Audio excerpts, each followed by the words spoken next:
Salut à tous, alors aujourd'hui c'est une vidéo un peu spéciale parce qu'en fait ça va être une rediffusion de masterclass que j'ai fait à l'intérieur de mon serveur Discord. Alors d'habitude ces masterclass bien évidemment elles sont payantes mais aujourd'hui je vais vous en partager une pour que vous fassiez une idée de ce qu'il y a à l'intérieur et car c'est une masterclass qui va vous apprendre plein de choses sur les animations. Cette masterclass je la situerai à un niveau à peu près intermédiaire pour le niveau de mon serveur. Il y en a qui sont beaucoup plus faciles, il y en a qui sont beaucoup plus durs. Ça vous permettra de voir l'ambiance qu'il y a dans les masterclass, le niveau et comment c'est structuré. Si à la suite de ça vous êtes intéressé, vous pouvez rejoindre mon serveur Discord qui se trouve dans la description. Vous voyez qu'il y a des témoignages qui vous garantissent la qualité du serveur. Dans le serveur, il y a trois types d'abonnements. Il y a celui qui vous donne accès à l'intégralité du serveur Discord, c'est-à-dire qui vous donne accès aux offres jobs, à plein de packs gratuits. Vous pouvez demander des packs par exemple de Envato, je vous les enverrai, à tous mes templates, presets, macros de monteur vidéo, donc pour gérer son entreprise, faire les factures, aussi comment avoir de la créativité en illimité, les salons vocaux, si jamais vous voulez que je vous aide, si jamais vous voulez juste parler de montage ou parler en général. Vous avez le deuxième abonnement qui s'appelle Masterclass Only qui vous donne accès aux masterclass en direct et en rediffusion, et sinon Rediffusion Only qui vous donne uniquement accès en rediffusion. Ces abonnements, vous pouvez les arrêter à tout moment, ils sont sans engagement, et si vous n'êtes pas fan des abonnements, vous pouvez toujours vous rendre sur ma page Ko-fi où je vends en individuel des masterclass, et typiquement j'ai créé des packs de masterclass, donc par exemple un pack avec 10 masterclass à l'intérieur pour 10 €, donc vraiment très économique. À l'intérieur, vous trouvez des masterclass débutantes comme très avancées. Sinon, vous pouvez juste les acheter en individuel si vous n'avez pas envie de mettre trop, ou sinon vous avez des packs débutants, intermédiaires et avancés qui contiennent 5 masterclass chacun. Et enfin, si vous voulez vraiment quelque chose de personnalisé, vous pouvez toujours répondre au formulaire dans la description pour réserver un coaching avec moi. Vous remplissez juste ce formulaire et ensuite je vous contacte. Donc les liens de tout ça sont en description. Si vous êtes intéressé, n'hésitez pas et je vous laisse avec la masterclass. Au Ok, top.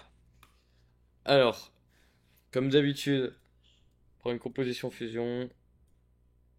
Tac, on se rend en fusion. Et on vient mettre à droite ça. Et à gauche, on va faire la reproduction. Donc, toujours la même chose, hein. De toute façon, on va commencer par faire le background. Là, le background, il est plutôt simple. En fait, vous voyez qu'il y a du noir ici.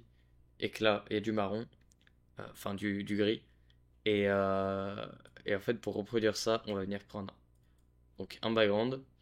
Et on va devoir faire un dégradé de couleur. Et donc là, un dégradé gris et noir. Donc déjà, on va se rendre dans le type ici. Dégradé. Ça dans le viewer. Et vous voyez que c'est un dégradé radial en fait. Il y a là, on peut voir un peu, il y a des formes de ronds. Donc si on aurait de reproduire ça, on va pas aller dans type linéaire ici. On va venir chercher radial. Donc ça donne quoi? Vous voyez, ça donne, mince, ça donne quelque chose comme ça. Et donc là, on veut du noir et du gris. Donc on voit que ici, l'endroit où il y a le radial, c'est l'endroit où il y a du gris. Nous, c'est le noir, donc on va cliquer sur la flèche noire. On va venir la mettre en gris. Et le blanc, c'est le noir. Donc on va venir cliquer sur le blanc. Et on va venir mettre ça en noir. Maintenant, on va venir décaler ça sur le côté. Et là, peut-être que le gris, il est un peu plus foncé. Donc en fait, on vient le reprendre et on vient pousser ici. Tac. Voilà. Donc ça, c'était la première étape. Maintenant, la deuxième étape, ça va être de faire tout ce truc-là, qui est franchement le plus complexe. Donc, la première chose à faire déjà, c'est de venir créer cette boule rouge là. Donc pour ça, on va devoir donner de la texture à cette shape. Donc déjà, c'est une shape assez classique, c'est juste un background, une ellipse, connecte ça à la flèche bleue pour masquer, et on met ça dans le viewer. Maintenant, on va venir mettre ça en rouge, le même rouge. Et si on a envie de donner cette texture là, en fait, on va devoir faire un process qui est assez compliqué au début. On va devoir venir prendre un background, mettre l'alpha 0 et en fait faire comme une timeline, comme je vous avais appris dans le premier cours, comme ça. Et une fois qu'on a ça, on va venir prendre cette ellipse là et on veut qu'en fait il y ait une ombre, vous voyez, de noir autour. Et donc on veut quelque chose qui est le même diamètre. Donc, on prend cette ellipse, on fait CTRL C, CTRL SHIFT V. On va venir ensuite chercher la couleur noire, donc un background noir. On va venir le mettre dans la flèche bleue et connecter ça à la suite. Maintenant on met ça dans le viewer. On vient ici et nous on veut qu'il y ait du flou. On veut qu'il y ait de la largeur de bordure. On veut que ça soit dérempli. Et donc, nous, on veut pas que ces paramètres-là, ils soient reliés. Vous voyez, tous les paramètres sont reliés parce que j'ai fait une instance. Si j'augmente la taille, enfin si je le bouge là, les deux bougent ensemble. Sauf que là, justement, ces trois paramètres que je viens de citer, nous, on a envie qu'ils soient isolés. Donc je vous rappelle, pour faire ça, on fait clic droit, déinstance, clic droit, déinstance, clic droit, déinstance. Maintenant, c'est bien, sauf que le souci, en fait, c'est que quand je viens faire des remplis, j'augmente la largeur de bordure, je fais les bords flous, vous voyez, en fait, ça s'écarte autour. Moi, j'ai pas envie de ça. Donc, en fait, ce que je vais venir faire, c'est que je vais venir prendre cette ellipse-là et venir masquer cette merge-là. Pourquoi? Comme ça, maintenant, en fait, tout ce que je fais, vous voyez, si je viens prendre ce ellipse et je le décale, je suis con. Du coup, c'est relié là. Mais si je viens prendre en transform et que je décale ça, vous voyez qu'en fait, elle est bloquée dans le périmètre de mon ellipse. De cette ellipse-là. C'est normal parce qu'en fait, j'ai masqué. Et donc là, faut aussi des instances inversées en fait. Donc là, des instances inversées, venez là, vous baissez la largeur, vous mettez le bord flou, et vous voyez que du coup, on a donné vraiment de la texture à cette shape. Là, c'est peut-être un peu trop, donc on peut baisser, peut-être mettre un peu plus les bords flous. Et vous voyez, juste avec ce processus, on est passé de quelque chose de très flat. Attendez, je vais enlever ça. Quelque chose de très flat à quelque chose qui a une sorte de relief et qui est vraiment assez stylé. Maintenant, on va venir prendre notre cerveau, on va venir le placer ici, mettre dans le viewer, le placer comme ça, et là vous voyez, il y a un petit effet sur ce cerveau, là il est rouge, et il y a un peu de contraste, etc. Donc pour faire ça, on va venir chercher le nœud qui se trouve juste ici, qui s'appelle nœud étalonnage, ou color corrector en anglais. On va venir prendre ça, et vous voyez, en fait, ça change la couleur de notre cerveau selon où on le place. Donc là, moi j'ai envie qu'il soit rouge, donc je le mets dans le rouge. Ensuite, là, on va venir augmenter le contraste, le gain, le lift, etc. Mais je vous rappelle, important à retenir, à chaque fois qu'on utilise un nœud de colorimétrie, en fait, faut toujours venir cocher cette case, parce que si je le fais pas, et que je viens augmenter, vous voyez, le contraste, etc., en fait, vous voyez, ça impacte tout, même mon ellipse là. Pourtant, mon nœud est connecté là, c'est normal, faut venir cocher cette case, et là, ça impactera, vous voyez, que le cerveau, du coup. Donc là, je vais venir augmenter le contraste, baisser un petit peu le gain. Mais après, franchement, juste, si je peux donner un conseil, c'est juste de venir le sauvegarder en tant que nœud par défaut, avec la case cochée. C'est vrai, donc comment on fait ça? Merci, merci à coup de ton intervention. Comment on fait si on a envie d'enregistrer les paramètres d'un nœud? Voilà, on le prend par exemple, on prend ce nœud-là. Donc on vient cocher la case, et après on va faire clic droit, paramètres, et enregistrer par défaut. Et normalement, quand vous le reprenez, tac, et que vous venez là, vous voyez la case, elle est cochée. Merci, même moi, c'est vrai que je le savais, mais je le fais pas. Bien vu à coup. Ouais, moi aussi, j'oublie souvent de le faire sur tous les nœuds, parce qu'il y a souvent des opérations que à chaque fois je dois refaire et tout systématiquement. Mais il faut vraiment y penser. De toute façon, je pense faire un cours dans pas très longtemps sur plein de tips pour gagner du temps. Pour faire je sais pas, x5, x10. Toi, à coup, je sais que t'as prévu d'en faire une vidéo, donc je sais pas si ça te chauffe, peut-être que tu pourras le faire, sinon je le ferai, ça me dérange pas. Euh, donc voilà, on fait ça. Une fois qu'on a fait ça, on va venir ensuite créer ces ellipses-là. Et là, en fait, il existe deux méthodes. La méthode très rapide et la méthode très longue pour venir bien les placer autour. Donc déjà, avant de réfléchir à ça, en fait, il faut déjà venir faire ces ellipses-là. Donc assez simple. Background, ellipse, connecte ça là. On vient baisser sa taille. Encore une fois, on veut une outline. Donc quand on veut une outline, CTRL C, CTRL SHIFT V. On vient prendre ensuite une couche blanche. Voilà, on connecte ça à la suite. On connecte ça là. On met ça dans le viewer. Et maintenant, qu'est-ce qu'on veut? On veut des instances le rempli, parce que c'est qu'une bordure. Et donc aussi la largeur de bordure. Donc clic droit, des instances, clic droit, des instances. Vous mettez ça là, vous augmentez là. Maintenant, on veut du glow autour de ça. Donc après le background, vous venez mettre du glow. Parfait. Maintenant, une fois que vous avez ça, vous allez venir le connecter à la suite du cerveau. Et c'est justement là qu'on va voir en fait si on peut gagner du temps ou si on va faire la méthode longue. Donc qu'est-ce que c'est la méthode longue? Tout simplement, c'est en fait de venir prendre toutes ces ellipses là. Euh, non, déjà de venir prendre un background. Encore une fois de faire une timeline. Venir là. Et ensuite de venir prendre ces ellipses là en fait. De venir les baisser. Et en fait de venir les dupliquer, vous voyez comme ça à chaque fois. et ensuite tout simplement de venir les placer au milieu. Donc ça c'est la méthode très longue où vous perdez énormément de temps. Vous voyez qu'à chaque fois les placer, en plus là il faut jouer avec la taille, il faut faire en sorte de bien les placer, etc. C'est très très long, surtout qu'après on va devoir les faire tourner, vous voyez. Et donc c'est la méthode longue. L'autre méthode en fait c'est de venir, je vais baisser sa taille, c'est de venir chercher un nœud en fait à la suite de ça qui s'appelle duplicate, de venir l'ajouter. Ensuite on va en mettre 1, 2, 3, 4, 5, 6, 7, 8. On va en mettre 8. Et là la méthode en fait pour, euh, pour venir les placer au milieu, il y en a deux. Soit vous venez placer le point de pivot au milieu et en fait après vous jouez avec l'angle. Là vous voyez qu'il y a un problème d'ailleurs. C'est parce que je ne l'ai pas placé au bon endroit. Soit vous faites comme ça en fait de venir jouer avec l'angle. Tac, ah ok. Ça c'est un problème récurrent dans DaVinci. Quand vous avez quelque chose qui bloque comme ça, en fait ça vient toujours de la merge. Donc ce qu'il faut faire c'est venir déplacer baisser la taille et déplacer vos ellipses directement grâce à l'ellipse et pas grâce aux merges. Vous voyez donc là, je viens de descendre ça. Je viens de le mettre là. Ça c'est un problème vraiment récurrent avec les ellipses. Pareil pour le glow, souvent ce qui se passe avec le glow, c'est que vous avez les bordures de vos merges qui bloquent le glow et du coup on voit ici le soft glow. Vous devez du coup à chaque fois modifier la taille de l'instance. De toute façon ça vous y repenserez quand vous aurez ce problème comme je viens de l'avoir. Donc bref, venez là, venez prendre le duplicate, vous venez ensuite placer le point de pivot au milieu, donc là c'est déjà bon. Vous voyez le point de pivot, j'ai pas expliqué qu'est-ce que c'est. En fait c'est cette petite croix. Et qu'est-ce que ça représente? Si je viens prendre un background, une ellipse, ensuite un transform, et pas ici.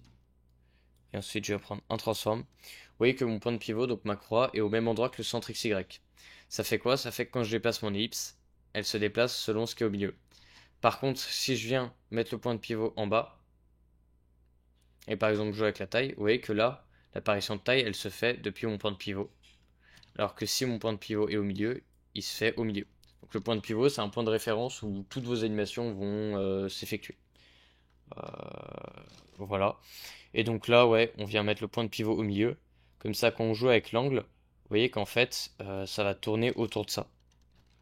Donc là, j'en mets 10. Bon, c'était pas 10, mais peu importe. J'augmente. Je vais mettre ça là. Ouais, bon, en fait, si ça importe, je vais en mettre 9. Je viens tourner ça là. Et donc là, vous voyez, c'est pas parfaitement centré. Bon, je pourrais prendre le temps de centrer, mais j'ai un peu la flemme. Donc ça, c'est la première méthode. En fait, il y a trois méthodes. La première que je vous ai présentée, ça c'est la deuxième méthode. Il y a l'autre méthode plus compliquée, mais qui est importante de savoir pour d'autres animations. En fait, ça va être de venir dupliquer selon le chemin. Donc, qu'est-ce que c'est un chemin? Un chemin, par exemple, quand vous venez prendre un background et un polygone, et que je viens tracer un chemin comme ça, en fait, ce chemin-là, je pourrais par exemple le publier pour que mes ellipses, elles se calent dessus. Donc nous, en l'occurrence, on a envie que ça soit un chemin en forme de rond. Donc, on va devoir faire ce chemin-là. Donc, encore une fois, c'est avec un polygone. Donc, on va venir prendre un polygone. Là, on va venir tracer une forme qui ne ressemble pas à un rond à premier abord, mais en fait, on va venir faire un rond. Comment on fait ça avec un polygone? On vient faire clic droit. Ici, polygone 1, polyline. On va aller dans créer. Et là, vous voyez ellipse. Et quand vous faites OK, ça vous crée une ellipse. Après, là, l'ellipse, on peut toujours augmenter sa taille ici, par exemple. Et une fois qu'on a ce chemin-là, on va devoir le publier. Comment on publie un chemin? En fait, c'est grâce à ce qui est écrit tout en bas là. Faites un clic droit pour animer la forme. On vient faire clic droit dessus, publier, et quand c'est publié, il y a ça qui devient vert, il y a le modificateur qui s'ouvre.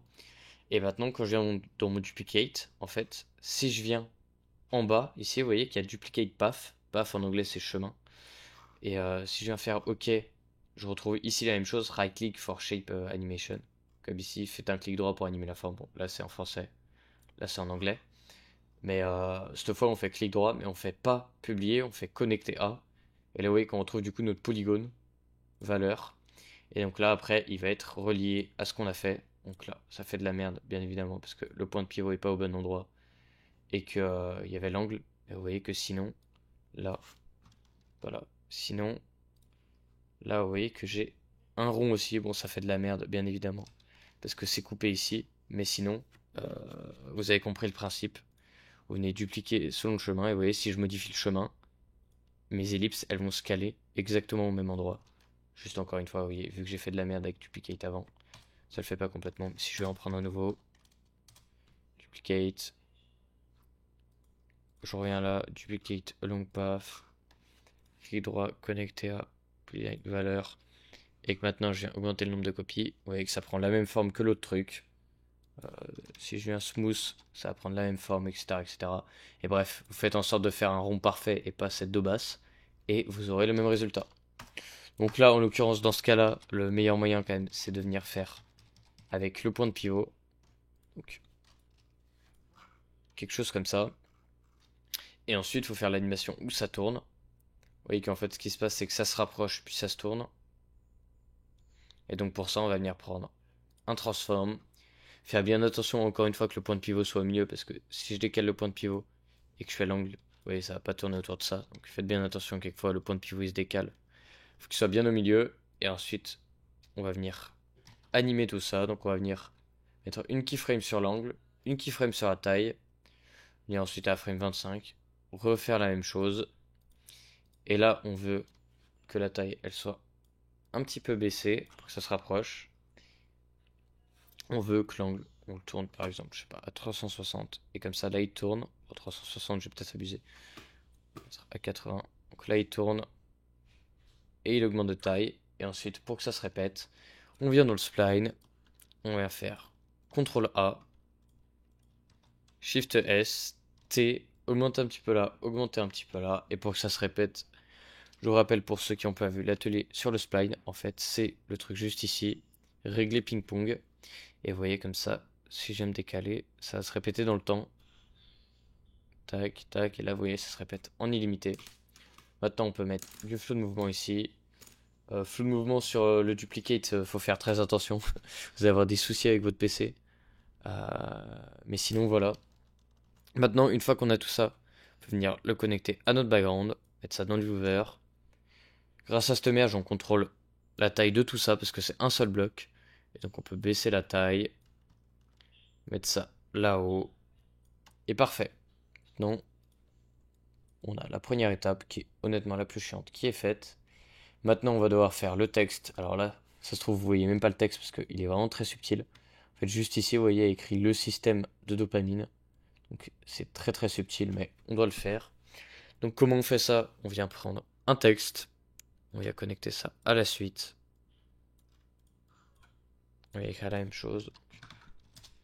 Le système de récompense. Ah merde, j'étais en majuscule. Oh putain. Bon, j'ai la flemme de le taper donc. On va pas mettre les accents. J'ai écrit un i. Putain, mais. C'est quoi cette merde? Parfait. Et donc, déjà, oui, on veut qu'il soit derrière tout ce qu'on vient de faire. Donc, en fait, on le connecte pas à la suite. On vient le prendre et le connecter juste ici. Comme ça, il se trouve derrière nos ellipses.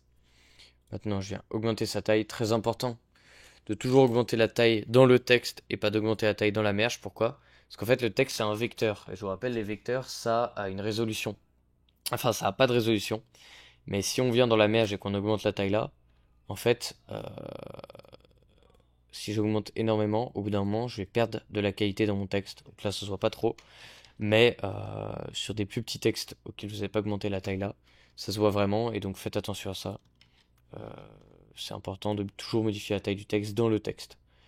Donc là, on vient mettre ça là. Maintenant, on vient chercher la police Montserrat. Encore une fois, je le répéterai jamais assez. Je l'ai mise dans le salon pour les polices. Donc je vais venir chercher Montserrat Extra Ball là. Rebaisser sa taille. Et ensuite, je veux que ça soit qu'une outline. Donc quand on veut que ça soit qu'une outline, on vient ici. Aspect. Je vais venir baisser un petit peu l'épaisseur. Et c'est gris. Donc si je veux que ça soit gris, je viens dans les couleurs. Gris. Ensuite, il y a un petit peu de glow, vous voyez là. Donc, descendre d'un étage déjà. Je viens ajouter du glow. Parfait. Et maintenant, il y a une animation. Donc là, c'est une animation avec le follower parce que c'est lettre par lettre. Donc, venez là, clic droit, follower. Vous allez dans le modificateur. mettez un retard, je sais pas, à 3. Et là, faut regarder, c'est une animation de quoi? Bah déjà, on voit qu'il y a du flou. Et on voit qu'il y a de l'opacité aussi, parce que faut savoir que quand vous jouez qu'avec le flou dans le follower, en fait, on voit toujours une trace, donc faut toujours faire flou et opacité. Et il y a aussi de l'angle, j'ai l'impression, je suis pas sûr. Ouais, si vous voyez, il y a de l'angle, un petit peu. Enfin, pas de l'angle, de l'inclinaison plutôt. Ici, donc on va faire les mêmes choses. On vient dans le pinceau, on met une keyframe sur l'opacité, on descend, on met une keyframe sur l'adoucissement. L'adoucissement, c'est le flou, c'est la même chose. Ensuite, une keyframe sur l'inclinaison, on vient à la frame 25, on remet des keyframes partout là. Et ensuite, on vient modifier l'inclinaison, peut-être pas autant. On vient mettre l'adoucissement à 20 à chaque fois. Et vous voyez, là, il reste un petit peu des traces. Bon, c'est très léger parce que c'est la même couleur. Mais il reste des traces. Vous voyez, si je me baisse l'opacité, là, les traces, elles disparaissent. Et donc, je fais ça. Et comme ça, là, on a notre animation qui apparaît. Maintenant, on n'oublie pas, à chaque fois qu'il y a des keyframes, on vient dans le spline. CTRL A, SHIFT S, T, augmenter un petit peu là, augmenter un petit peu là. On vient mettre du flou de mouvement. Parfait. Et maintenant, on a toute la partie haute qui est faite. C'est parfait. Maintenant, il nous reste à tracer ça. Là, on peut penser qu'en fait, c'est juste une outline, mais en fait, vous voyez, le background, il change là. Ça se voit un petit peu, le background change. Et donc, en fait, comment on va faire ça? Bah, en fait, on doit venir tracer une shape. Sauf que là, c'est pas une shape. Comme d'habitude, c'est pas une ellipse, un rectangle, un triangle. Là, c'est une shape qu'on vient tracer nous-mêmes. Donc, quand on vient tracer quelque chose soi-même, je vous rappelle, c'est le polygone. On vient prendre le polygone. Maintenant, on veut quelque chose qui ressemble à notre background. Donc, en fait, on va pas se faire chier. On va venir prendre notre background de base, faire CTRL-C, CTRL-V. On va connecter ça à ce background là, connecter ça à la suite, mettre ça dans le viewer. Maintenant, on va venir tracer avec notre polygone ça. Donc là, on fait ça un peu à la Zub, hein. On vient mettre un pic là, un pic là, un pic en bas, un pic là, un pic là, un pic là. Maintenant, on vient refermer le polygone sinon rien ne s'affiche. Parfait. Ensuite, là, on va venir smooth tout ça parce que vous voyez là, les angles à eux, enfin, dans l'animation, ils sont smooth. Nous, ils sont pas smooth, ils sont en forme de rectangle. Donc pour ça, on va venir chercher cet outil-là. On va glisser partout et faire Shift S. Maintenant, vous voyez que là, si on regarde notre polygone, il est bien dans cette forme-là. Et donc, je peux venir décocher la case remplie, augmenter la largeur de bordure. Et là, on voit rien, c'est normal. Vu que c'est le même background, il n'y a rien qui se passe. Mais nous, en l'occurrence, là, on veut qu'il Je soit crois que tu blanc. bugs. Je crois que tu bugs. Ah bon? Je sais pas, moi je l'entends très bien. C'est toi, Alexis, qui bug peut-être. Ouais, je pense. Il y a 3 personnes qui ont demandé la parole au pire en bas. Je sais pas si c'est normal. Je sais pas si c'est moi, vu qu'il y avait quelqu'un qui l'avait dit aussi dans le chat. Pour ça que bon, c'est Annule gênant. la conf, annule la conf. En fait, parfois il y a des coupures quand tu parles. Ok, bizarre. Euh, pour combien de personnes ça buguait là? Bah, je sais Pour moi, pas, c'est parce que nickel pour depuis moi, tout à l'heure. pour moi aussi, c'est nickel. Ouais, c'est vrai. J'ai juste eu une déco. Bah, ça, Ça, c'est de ma faute, ça. ça doit être les serveurs Discord, je pense. Ouais, peut-être. Ok. Donc, Juste, si je peux donner un conseil juste pour faire ces mouvements de vague, moi je préfère vraiment le baseline. Mais genre vraiment, vraiment 1000 fois. Genre le baseline, t'arrondis automatiquement ouais, tout, ça te fait des belles courbes. ouais, je sais. Mais ouais, mais après, bon, pour cet atelier, je voulais pas. Même si ça change rien, je voulais faire avec le polygone pour leur montrer en fait comment arrondir. Ouais, mais c'est juste que comme c'est un nœud qui est jamais présenté, jamais montré, et que je trouve vraiment, pour le coup, vraiment très pratique, ça, pour les mouvements de vague, c'est vraiment le feu. Ouais, non, mais t'as raison, mais c'était juste vraiment pour montrer qu'en fait tu pouvais smooth Ouais, et je sais. tout, parce que dans certains cas tu dois faire. Bref, du coup, nous on veut une outline blanche, donc on vient prendre ça en blanc. Vous voyez que la largeur de bordure elle est beaucoup trop élevée, donc en fait je vais rebaisser un petit peu. Encore. Voilà. Et maintenant, on va venir encore une fois prendre ça, faire CTRL-C, CTRL-V, mettre ça là. Non, pas là en fait. On va venir le connecter ici, comme ça nous fait un gros bloc. On va venir reprendre ce background là, parce que du coup je l'ai mis en blanc. Prendre ce background là. Et là, vous voyez, le problème, en fait, c'est qu'il est par-dessus. Et il est en outline. Nous, on veut pas qu'il soit en outline, on veut qu'il soit en dessous, là. Donc déjà, on va pas faire rempli. On va décocher ça. On veut que ça soit rempli. Ensuite, pour que ça soit en dessous, vous voyez, je vous rappelle, la flèche verte, c'est celui qui est au-dessus. La flèche jaune, c'est celui qui est en dessous. Donc, en fait, on fait CTRL-T. Et là, comme ça, il repasse au-dessus. Et maintenant, pour qu'on voit la différence entre nos deux backgrounds, on va reprendre ce background-là. Et le fil, vous voyez ici, on va le changer un petit peu. Typiquement comme ça. Et donc là, on voit vraiment une différence, vous voyez, entre les deux backgrounds. Maintenant, euh, tac, on doit venir faire le rouge au milieu ici. Et donc pour faire ça, on va réutiliser une technique qu'on avait vue dans l'atelier Manette Media. On va venir prendre un background, un rectangle, connecter ça ici, connecter ensuite ça à la suite, le mettre en rouge. Et dans la merge, on va venir faire E-top, comme ça se met par-dessus. Maintenant là, vous voyez, le problème, c'est que ça se met aussi par-dessus le blanc. Et donc en fait, pour bien comprendre comment ça marche, venez le connecter sur ce qui doit être vraiment par-dessus. Donc nous, on veut pas que ça soit sur le blanc, on veut que ça soit uniquement là-dessus. En fait, on va mettre le top là.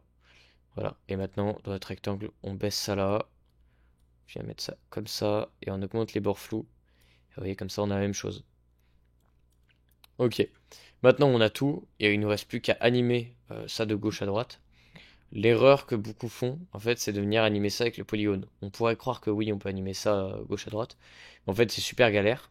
On peut tout simplement venir masquer ça. Donc venir prendre un rectangle, venir connecter ça à la suite. Et comme ça, vous voyez que là, en fait, ça réagit à notre rectangle. Donc je vais mettre ça tout à gauche. Je vais ensuite augmenter un petit peu les bords flous pour, vous voyez, avoir ce même effet là. Vraiment tout à gauche. Et une keyframe là, je vais venir à la frame 100. Et à la frame 100, je vais mettre ça tout à droite. Et ensuite, comme d'habitude, spline. CTRL A, Shift S, augmenter un petit peu là, augmenter un petit peu là, mettre du flou de mouvement, tac. Et pour l'instant, on a presque tout. Il nous reste juste, je vais faire ça, tac. Je suis con. Tac. Pour l'instant, il nous reste juste à faire ces petits textes juste là. Donc pour faire ça, déjà, on va venir prendre encore une fois un background. Vous voyez, c'est important de vraiment comprendre le principe de ce que j'appelle timeline, en fait, de blocs. Vous voyez, là, j'ai vraiment des blocs distincts. J'ai mon bloc de tout ça. J'ai juste mon bloc du texte. Et ensuite, j'ai mon bloc avec ça. Et là, on va faire un nouveau bloc avec tous les textes, en fait. Et donc, toujours un background vierge. Ensuite, on vient prendre un SNGone. On va prendre un SRender. Parce que, je vous rappelle, avec un vecteur, on doit toujours prendre un render. Je crois que je vous l'ai présenté dans l'avant-dernier atelier, ça. Ensuite, le SNGone, on vient mettre ça à trois côtés, comme ça, on a les mêmes choses que lui. Donc, un triangle. C'est le meilleur moyen de faire un triangle, honnêtement. C'est galère de le faire avec le triangle là, de le faire avec le polygone. Ensuite, on vient mettre ça à moins 90 degrés pour que ça pointe vers le bas. On peut venir baisser sa taille. Important pour baisser sa taille et que ça garde le même ratio. Venir prendre en haut à gauche ici. Si je viens prendre là, vous voyez que du coup ça baisse sa largeur ou sa hauteur. Je viens baisser sa taille là. Maintenant, je viens prendre un texte, connecter ça là. Qu'est-ce qu'il y a écrit? Il y a écrit ID. Donc, j'ai écrit la même chose. ID. Encore une fois, Montserrat. On va mettre ça au-dessus. Parfait. Et maintenant, on vient connecter ça à la suite du background. Faire CTRL-C sur ça, CTRL-V. Pareil, CTRL-V. Connecter ça à la suite. Connecter ça à la suite. Et ici, au lieu d'écrire ID, on va écrire effort et récompense. Ok. Maintenant, pourquoi avoir fait tout ça? Bah, l'avantage, en fait, c'est que vous voyez que chaque merge va contrôler les deux, c'est-à-dire notre texte et notre SNGone. Donc c'est l'avantage d'avoir fait comme ça. Je décale tout ça. Et maintenant, je prends mon gros bloc. Tac. Et je viens connecter tout ça à la suite. Tac, je mets ça dans le vert. Maintenant, on vient les placer aux endroits importants. Donc, ici, ici, et ici. Là, vous voyez que notre texte il est trop grand. Donc, on va venir le baisser. Bon, là, je trouve que les Sengun aussi sont un peu trop grands, mais bon. De toute façon, on a abandonné depuis longtemps l'idée de faire un truc beau avec ce que je suis en train de produire là. Donc peu importe. Euh, Là, je vais venir baisser aussi ça là. Un petit peu ça là. Ok, et maintenant, on va devoir faire l'animation d'apparition. Donc là, c'est plutôt simple, c'est juste, vous voyez, de l'opacité et du centre XY parce que ça vient de haut en bas. Donc, on va venir au moment où notre courbe apparaît, donc à peu près là, mettre une keyframe sur le centre XY, mettre une keyframe sur le fondu. Il y aura frame 40, non, peut-être pas 45, il y aura la frame. Bah, ouais, 35, allez. Remettre des keyframes, monter, mettre le fondu à 0. Et comme ça part au bon moment. Maintenant, flou de mouvement, spline comme d'habitude. CTRL A, SHIFT S. Augmenter un petit peu là. Augmenter un petit peu là. Ici, on va faire la même chose. Donc, on va venir à 35. On va mettre des keyframes là. À la frame, ouais, 45. Remettre des keyframes, revenir là. Monter ça, mettre le fondu à 0. Et la même chose pour l'autre. Donc, frame 45. Putain, on fait tag sur tout là. Avec Studio. Là, là, là, là. On monte. On met le fondu à 0. Et voilà. Maintenant, la dernière chose à faire pour styliser tout ça, c'est de venir ajouter l'overlay que je vous ai partagé de Old Film Grain, de venir le connecter à la suite et de mettre superposition, baisser le gain parce que c'est un peu trop fort. Et donc là, vous avez toute l'animation qui est faite. Juste, ouais, vous venez mettre aussi du glow ici hein, pour bien évidemment améliorer tout ça. Tac, donc CTRL C, CTRL V après pour avoir la même intensité. Vous pouvez aussi mettre du glow sur la outline ici, donc le blanc, ce qui est juste ici, un petit peu de glow.